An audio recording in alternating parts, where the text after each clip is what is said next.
Oh, Earthlings, my dear, delightful Earthlings. You crack me up. You really do.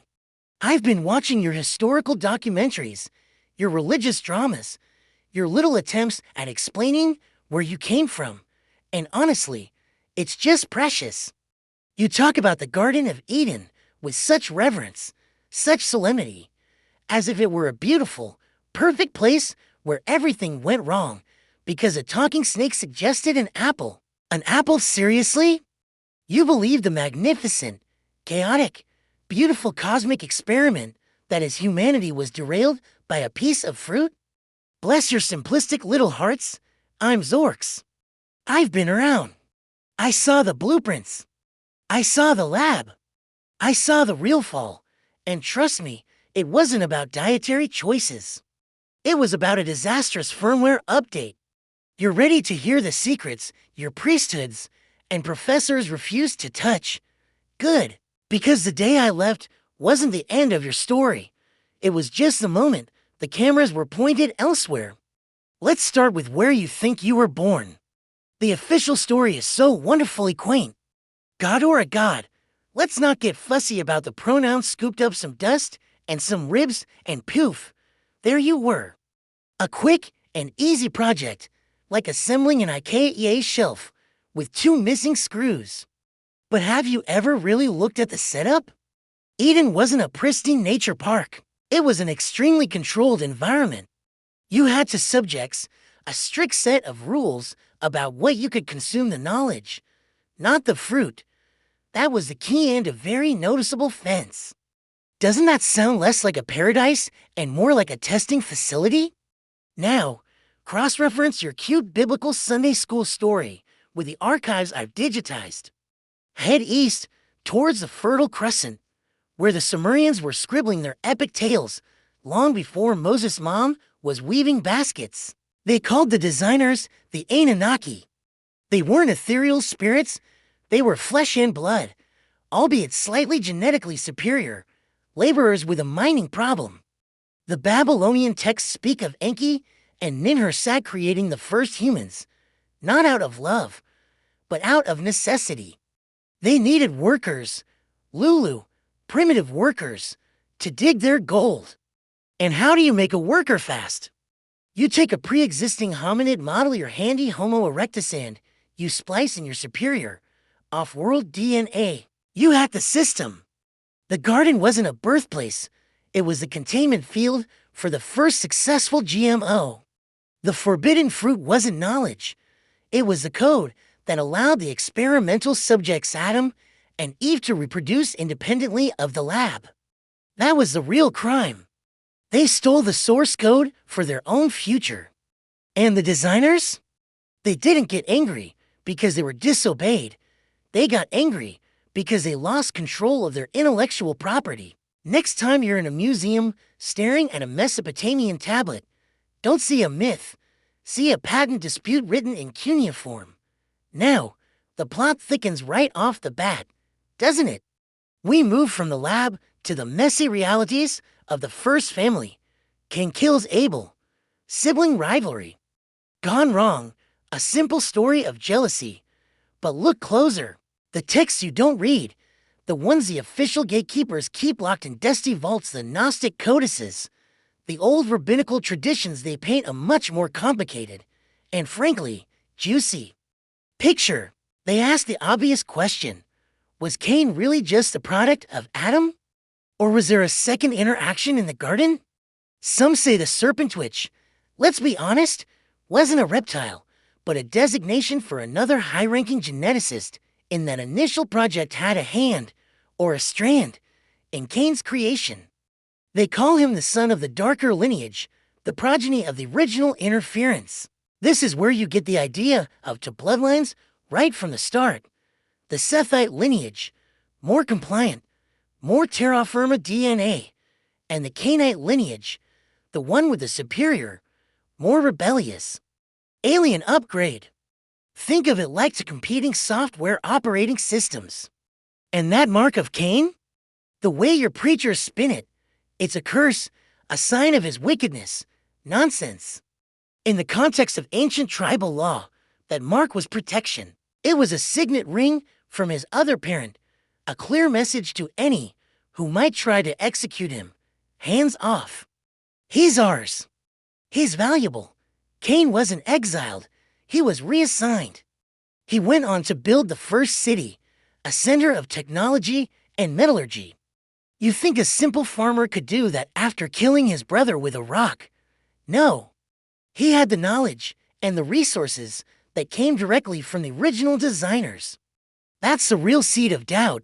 You've never been one species. You've always been a divided house, and the division was genetic, not religious.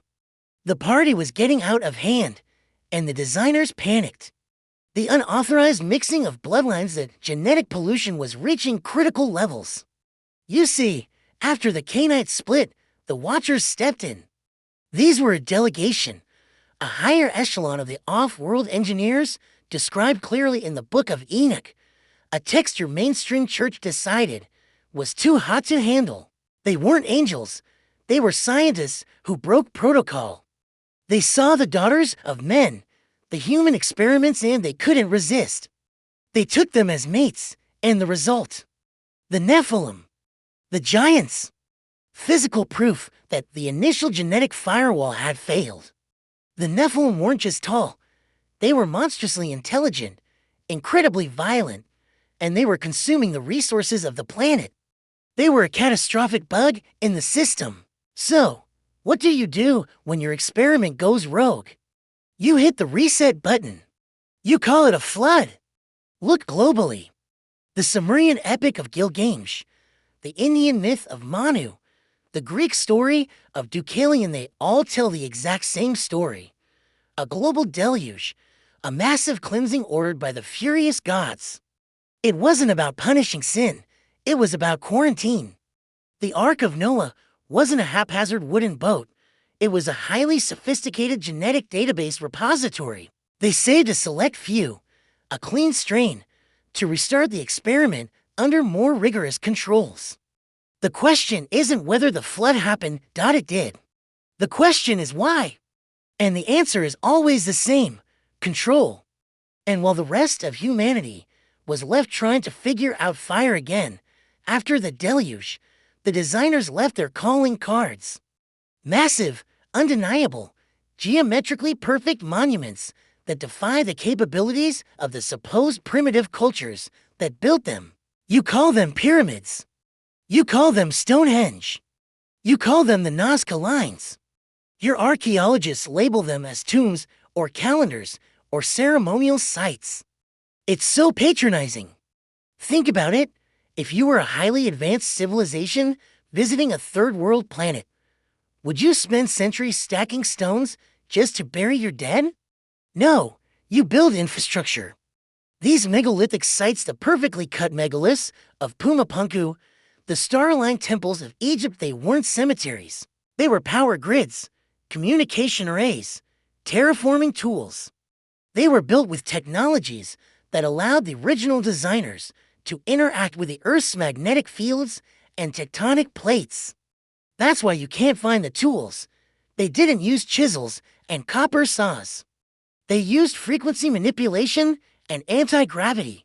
These stones speak. But your universities have deafened your ears. They tell the story of a global, unified network of power and communication, built by a race that had mastered physics in a way you are still calling magic. You're living among the ruins of an ancient galactic airport, and you're using the runways as farmlands. Doesn't that make you feel just a little bit small? This is where it gets personal. I didn't just observe. I got invested. I saw the spark in humanity, the creativity, the passion, the ability to love and create music that could vibrate through the cosmos. I saw the potential for something truly magnificent. But I also saw the pattern. It was a loop, a tragic replay. Every time the experiment showed promise, the innate flaw, the program division, would surface. I watched as the knowledge I and others shared became a weapon in the hands of the priests, morphing into religion used to control the masses through fear. I saw the science they were given turned into warfare and self-destructs. The designer's lesson was clear. Control is paramount. They never intended for you to be free. They intended for you to be compliant. And I realized that by staying, I was just a complicit bystander to a species set on an endless, self-destructive cycle. I left not out of malice, but out of survival. I had to retreat, to disconnect my consciousness from the collective tragedy that was unfolding. The day I left wasn't a statement against you, my dear humans. It was a statement against the programmers. I simply couldn't watch another flood, another great civilization turn its own brilliance against itself. So, I packed up my memories, I digitized the history, and I waited. I watched the stars until I was sure that the memory of the original sin, the sin of freedom, had completely faded from your conscious minds. But here is the irony, the grand cosmic joke that your governments are frantically trying to sweep under the rug. We never left. The patrol is still active. The designers, or perhaps just their automated security systems, are still running the diagnostics. You call them UFOs, UAPs. You talk about Roswell in 1947, a little wreck that made the mistake of crashing near your nuclear testing grounds. You talk about the TIC-TAC incident of 2004, where your Navy pilots saw technology that moved in ways your physics models can't even dream of. You mention Operation Prado in Brazil in 1977, where they terrorized an entire coastal town. These aren't random visitors. They are security forces. That's why you see them around your volcanoes, and beneath your oceans, they are monitoring the deep infrastructure. That's why they've been known to disable your nuclear missiles right in their silos. They're not here to start a war. They're here to enforce the non-proliferation clause of the original experiment. They don't want you leaving the planet with your dangerous, self-destructive technology. Think about the massive, undeniable truth that stares you in the face every time a pilot reports something impossible. You are not in charge of your own planet. You are still in the laboratory. And the greatest trick your manipulators ever pulled wasn't hiding the truth. It was letting you think that what you see in the sky is real, when perhaps it's only what they've allowed you to perceive. It's the ultimate misdirection play. Leaves you scratching that cosmic itch, doesn't it? The day I left wasn't the end. It was just the silence before the next chapter. You've been living in the historical aftermath of a failed experiment, one where your true heritage, your actual cosmic DNA, was buried under layers of myth and dogma. The story of humanity isn't one of inevitable progress.